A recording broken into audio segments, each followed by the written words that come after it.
جو بندہ گناہ کا کام کرتا ہے وہ بظاہر بھلے اچھا دکھے، خوبصورت دکھے، لیکن اندر سے اس کا دل مردہ ہوتا ہے، اندر سے اس کا دل مردہ ہوتا ہے، وہ منحوس ہوتا ہے، چہرے پر تازگی نظر نہیں آتی ہے جو بندہ گناہوں میں ملوث ہوتا ہے۔ عبداللہ ابن عباس رضی اللہ تعالیٰ عنہ اس حقیقت کو اس طرح سے بیان کرتے ہیں کہ ان للحسنات ضیاء فی الوجہ، جو نیکیاں کرتے ہیں، جو اچھا کام کرتے ہیں تو ان کے چہرے چمکتے ہیں، ان کے چہرے چمکتے ہیں، ونورا فی القلب، اور اس طریقے سے ان کے دل میں ایک طرح کی روشنی ہوتی ہے، نورانی روشنی ہوتی ہے، وسعۃ فی الرزق، اور ایسے لوگوں کے رزق میں اضافہ ہوتا ہے جو نیک کام کرتے ہیں، وقوۃ فی البدن، اور ایسے لوگ بدنی اعتبار سے بھی مضبوط ہوتے ہیں، جسمانی طاقت کے اعتبار سے بھی ٹھیک ٹھاک ہوتے ہیں، وہ محبت فی قلوب الخلق، اور اس طریقے سے جو دوسرے اللہ کی جو دوسری مخلوق ہیں، خواہ انسانوں میں سے ہوں یا کسی اور مخلوقات کی قسموں میں سے ہوں، یہ سارے کے سارے لوگ ایسے بندے سے محبت کرتے ہیں، تکلیف نہیں دیتے ہیں،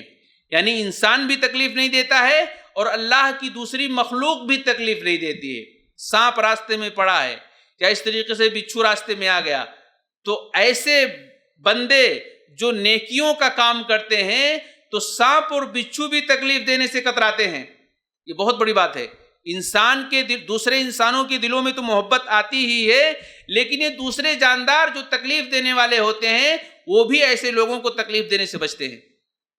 جو نیکیوں کا کام کرتے ہیں۔ لیکن اس کے اپوزٹ میں وَإِنَّ لِلسَّيِّئَةِ سَوَادٌ فِي الْوَجْهِ، لیکن جو گناہ کا کام کرتے ہیں، جو گناہ کا کام کرتے ہیں تو ان کے چہرے پر ایک طرح سے اداسی چھائی رہتی ہے، ان کا چہرہ خوبصورت ہونے کے باوجود بھی کالا نظر آتا ہے۔ اور اسی طریقے سے آگے فرمایا کہ وہ ظلمۃ فی القبر والقلب، اور قبر کے اندر بھی ایسے لوگوں کے لیے تاریکیاں ہوں گی، ان کا دل بھی تاریک ہوگا، سیاہ ہوگا۔ وَوَهْنًا فِي الْبَدَنِ، اور بدن بھی کمزور ہوگا، جسم بھی کمزور ہوگا۔ وَنَقْصًا فِي الرِّزْقِ، اور رزق میں بھی ایسے لوگوں کی کمی کر دی جائے گی، ایسے لوگ رزق سے بھی محروم کر دیے جائیں گے۔ وَبُغْضَةٌ فِي قُلُوبِ الْخَلْقِ، اور دوسری مخلوق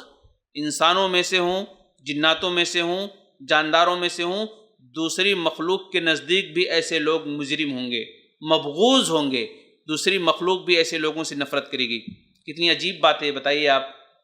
اگر کوئی گناہ کا کام کرتا ہے تو نہ صرف انسانی مخلوق اس سے نفرت کرے گی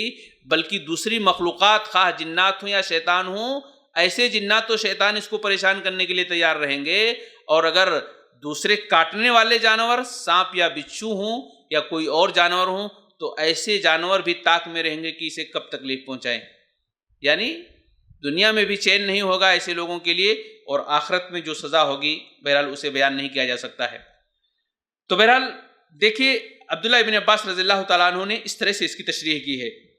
ایسے ہی اسلامک ویڈیوز کے لیے ہمارے اس چینل کو سبسکرائب کریں۔